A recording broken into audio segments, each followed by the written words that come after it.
नमस्ते, this is Mitul and you are watching story planet.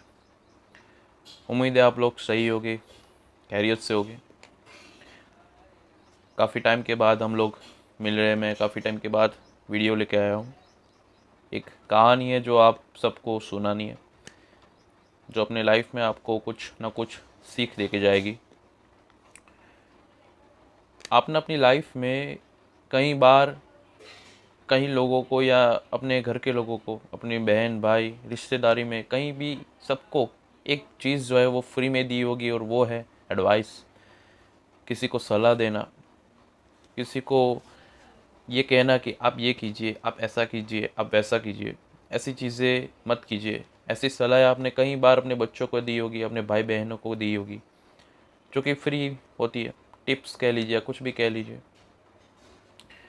लेकिन कई बार ये चीज़ें जो है वो एक सीरियस मोड पे चली जाती है, और ये सीरियस मोड इतना होता है कि वो किसी की जान भी ले सकता है।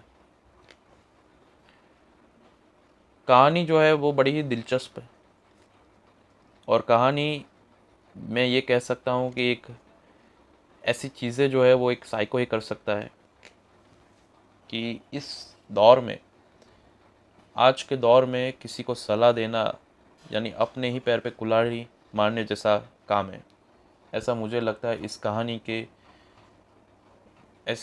के व्यू से, जो मैं सोचता हूँ। कहानी जयपुर राजस्थान की है। मैंने यहाँ पे जगह और नाम बदल दिए। एक फैमिली है, आदर्श और प्रतिभा नाम की एक कपल है। आदर्श जो है वो एक अच्छी कंपनी में, एमएनसी कंपनी में जॉब करता है, और प्रतिभा जो है वो हाउसवाइफ है।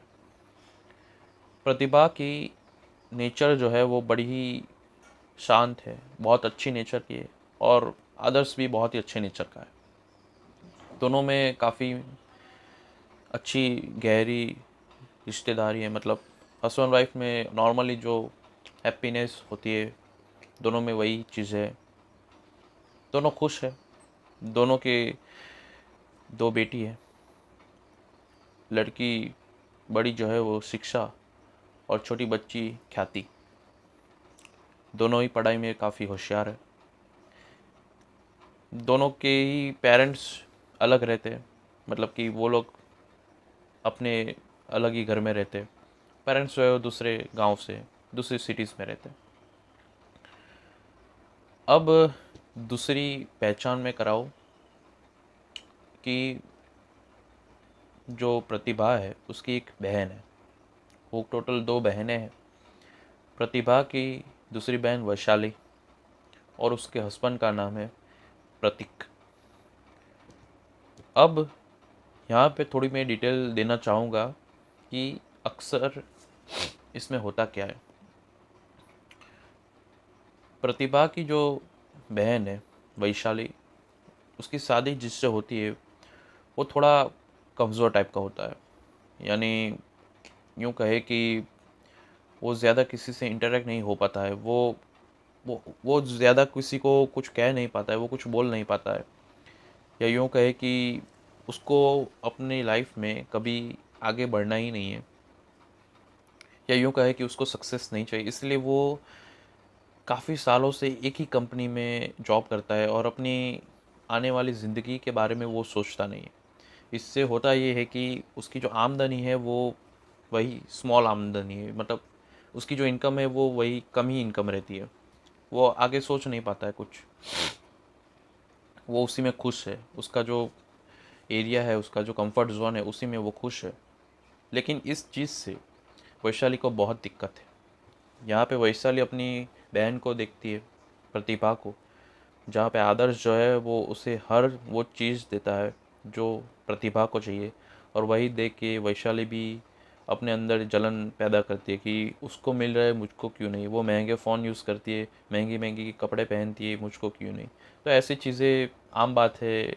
लड़की लड़की में ये सब चीज़ें होती है, इट्स अ नेचुरल थिंग। अब वैशाली जब रिक्वेस्ट करती है प्रतीक से कि मुझे ये ला दो, वो ला दो, प्रतीक डिनाइट करता है कि हमारे पास पैसा नहीं है, ये नहीं है, वो नहीं है। वैशाली कहती है कि प्रोग्रेस करो, आगे कहीं पे ट्राई करो, अपने सक्सेस के बारे में सोचो, आमदनी बढ़ाने के बारे में सोचो। तो इसी बातों में, इसी सब चीज़ों में उनके बहुत बड़े बड़े झगड़े भी हो चुके थे। फिर दोनों में कहा-सुनी हो जाती थी, और ये कहा-सुनी जो थी वो सारी प्रतिभा के साथ वैशाली डिस्कस करती थी, क्योंकि उसकी बड़ी बहन थी तो स्वाभाविक चीज़ है कि वो सारी चीज़ें डिस्कस करेगी। अब इस चीज़ से, घर की ये सारी बातें जो वैशाली प्रतिभा को कहती थी, इस चीज़ से प्रतीक को जो है वो प्रॉब्लम थी। प्रतीक को ये सब चीज़ें अच्छी नहीं लगती थी। उसका मानना ये था कि मैं, अगर ये हमारा घर का मैटर है तो हम इसे क्यों बाहर लाए, हम इसे घर में ही सॉर्ट आउट करते हैं, क्यों इसे किसी के साथ डिस्कस करना है। प्रतिभा एक शांत लड़की थी, एक अच्छी लड़की थी, तो वो अपनी बहन का अच्छा ही सोचेगी। एक बार होता यह है कि प्रतीक और वैशाली दोनों एक रात के लिए प्रतिभा के घर रहने जाते हैं, और उसी रात को वैशाली ने प्रतिभा को बोला होता है कि तुम उसे थोड़ा समझाना कि वो अपनी लाइफ में कुछ और करे। अब प्रतिभा तो ठहरी अपने स्वभाव से, तो उसने तो शुरू कर दिया अपना लेक्चर, और उसने 2-3 बातें ज़्यादा ही बोल दी उस दिन। और ये चीज़ें ऑब्वियस सी बात है कि उसको पसंद नहीं आएगी प्रतीक को। तो प्रतीक भी भड़क गया कि आप ऐसे कैसे कह सकते हैं, ये मेरे घर का मामला है, ये वो। प्रतिभा ने कहा कि भले ही आपका घर का मामला है, लेकिन है तो मेरी ही बहन, उसके अच्छे के लिए और आपके अच्छे के लिए सोच रही हूँ। आप आप अपनी लाइफ में आगे बढ़े, यही हम सोचते हैं। लेकिन प्रतीक जो है वो बिल्कुल मानता नहीं है, वो डस से मस्त से नहीं होता है। वो कुछ नहीं, मतलब उसमें कुछ चेंज नहीं आता है, लेकिन एक चेंज ऐसा आता है उसमें जो शायद इस रात के बाद प्रतिभा की ज़िंदगी के लिए हमेशा के लिए बिगड़ जाएगी। प्रतीक जो है वो कहीं ना कहीं से माइंड से एक, कहते हैं कि माइंड से थोड़ा डिस्टर्ब हो गया था, इन सब चीज़ों से वो कंटाल गया था, क्योंकि ये सब चीज़ें उसे पसंद ही नहीं थी। तो अब जाहिर सी बात है,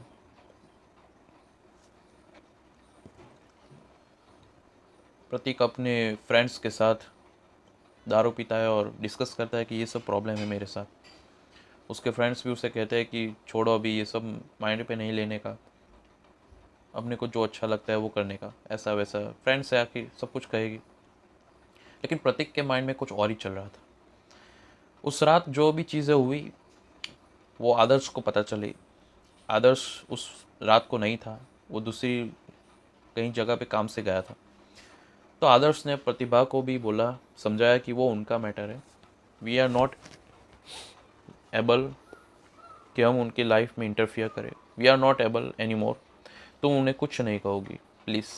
आदर्श प्रतिभा को कहता है, लेकिन प्रतिभा भी कहती है कि ये सही नहीं है, मेरी बहन के साथ गलत हो रहा है और मैं देखती रहूँ, ऐसा हो नहीं सकता। खैर, टाइम जाता है थोड़ा, और एक दिन ऐसा आता है जो भूकाल मचा देता है। एक दिन प्रतीक जो है वो प्रतिभा को मिलने आता है अचानक से, करीब करीब 10-11 बजे के आसपास। प्रतिभा से कहता है कि तुम मेरी लाइफ में इंटरफियर मत करो। प्रतिभा कहती है कि मैं इंटरफियर नहीं कर रही हूँ, मैं सिर्फ आप लोगों को एडवाइस दे रही। लेकिन प्रतीक बहुत गुस्से में था, उसने बोला कि मैं तुम्हें आखिरी वार्निंग दे रहा हूँ, इसके बाद मैं वार्निंग नहीं दूंगा। प्रतिभा कहती है कि ये वार्निंग वार्निंग क्या है, मैं इंटरफियर नहीं कर रही हूँ, मैं अपनी बहन की ज़िंदगी बचा रही हूँ। अगर तुम्हें इतना ही प्रॉब्लम है तो तुमने शादी ही क्यों की? अगर तुम्हें प्रोग्रेस ही नहीं करना था तो तुमने इसे शादी करके अपने घर लाए ही क्यों? ऐसी सब बहस हुई, और बहस बहस में प्रतीक बहुत गुस्सा हो गया, और प्रतीक को इतना गुस्सा आ गया कि डाइनिंग टेबल पे जो चाकू रखा था वो चाकू से उसने प्रतिभा पे वार कर दिया।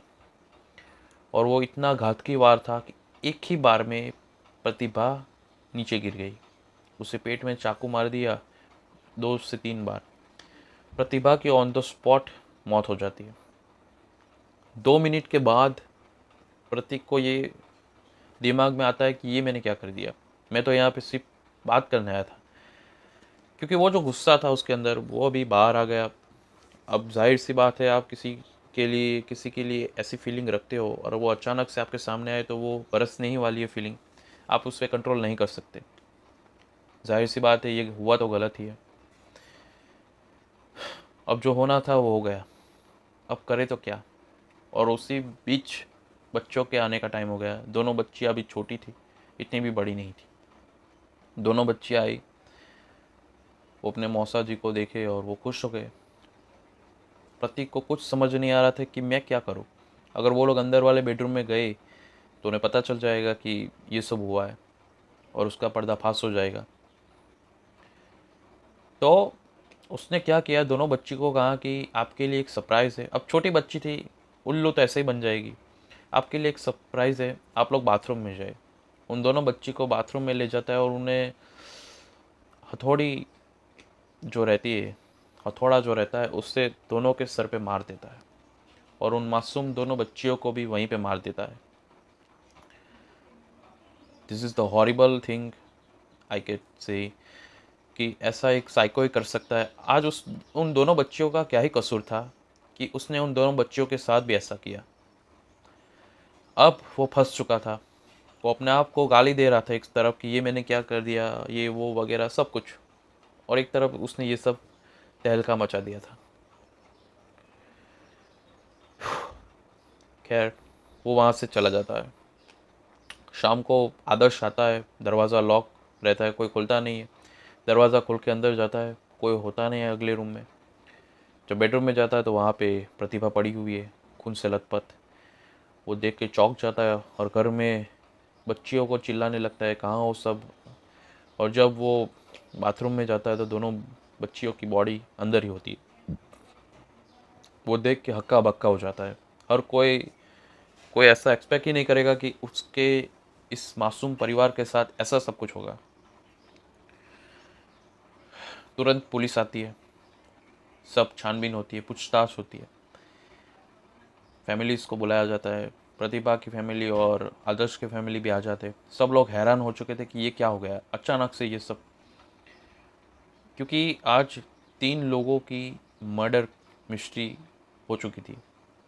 3 लोगों का मर्डर एक साथ हुआ था, ट्रिपल मर्डर केस। आसपास के मोहल्ले वाले सब भीड़ इकट्ठा हो गई कि आखिर ये ऐसा क्या हुआ, किसने किया ये सब। प्रतीक जो है वो कहीं दूर भाग गया था, लेकिन किसी को मालूम नहीं था कि ये सब प्रतीक ने ही किया है। लेकिन कहीं ना कहीं प्रतीक की मिसिस वैशाली, उसे डाउट था। क्योंकि प्रतीक ऐसा कह के गया था कि कंपनी से मुझे बेंगलुरु भेजा गया है तो मैं वहाँ पे जा रहा हूँ। दरअसल वो आसपास ही होता है, अजमेर ही गया होता है। पुलिस छानबीन शुरू करती है। पुलिस को एक वीक में ही पता चल जाता है कि ये सब किसने किया है। लेकिन यहाँ पे एक और सनसनी मच जाती है। जब जब पुलिस को पता चलता है तब तक बहुत देर हो चुकी होती है। प्रतीक जो है वो अपना फ़ोन उठाता नहीं है। वो अपना फ़ोन हर बार उठाता है लेकिन इस बार उठाता नहीं, स्विच ऑफ आता है। करीबन एक वीक के बाद वैशाली के साथ 2 दिन पहले बात हुई थी। पुलिस पूछताछ करती है, छानबीन करती है, उसे ढूंढती है, हर जगह पे कैमरा सीसीटीवी सब चेक करती है। प्रतीक का कहीं अता पता नहीं है। और अचानक से एक दिन सुबह के वक्त वैशाली पे फ़ोन आता है प्रतीक का कि ये सारे मर्डर जो है वो मैंने ही किए थे और उसके लिए मैं अपने आप को कसूरवार ठहराता हूँ। मैं ही गुनहगार हूँ उन मासूम बच्चियों का और तुम्हारी बहन का, और इस गुनाह को मैं कबूल करता हूँ। उसके बाद वो पटरी में आके अपनी जान दे देता है, ट्रेन के नीचे आके। उसकी बॉडी करीबन 2 दिन बाद मिलती है, जो कि अजमेर के पास ही जगह से मिलती है। दोस्तों, आप एक बात इसमें गौर कीजिए कि प्रतीक ने कितने लोगों की ज़िंदगी आज बर्बाद कर दी। आदर्श बच्ची आदर्श ने अपनी बच्ची, बीवी को घुमा दिया। वैशाली ने, बेचारी का कोई कसूर ही नहीं था, उसने अपने पति को घुमा दिया। और प्रतीक, जो खुद तो मर गया, साथ में प्रतिभा और उसकी मासूम दो बच्चियों को भी ले डूबा।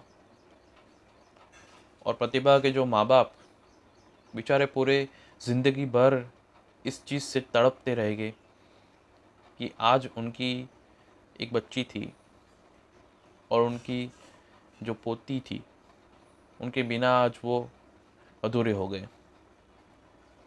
दोस्तों, आप एक बार अपने दिमाग में रखिए कि कोई अगर आपसे सलाह देता है, आपको कोई अगर एडवाइस देता है, कोई आपको टिप्स देता है, अगर आपको नहीं पसंद है वो चीज़, तो आप उसे इग्नोर कीजिए, उसे अपनी ज़िंदगी में मत लाइए, मत रखिए अपनी ज़िंदगी में।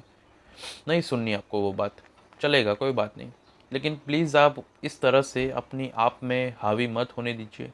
कहीं ना कहीं ऐसी वारदात होना आवश्यक है, ऐसी चीज़ हो सकती है, आपके साथ भी हो सकती है। So please don't be serious about advices और एनी मोर। अगर अच्छे एडवाइस है तो उसे एक्सेप्ट करने में क्या जाता है, एक सलाह ही तो है, वो भी सब फ्री में ही देते हैं, उसके कोई चार्जेस नहीं होते।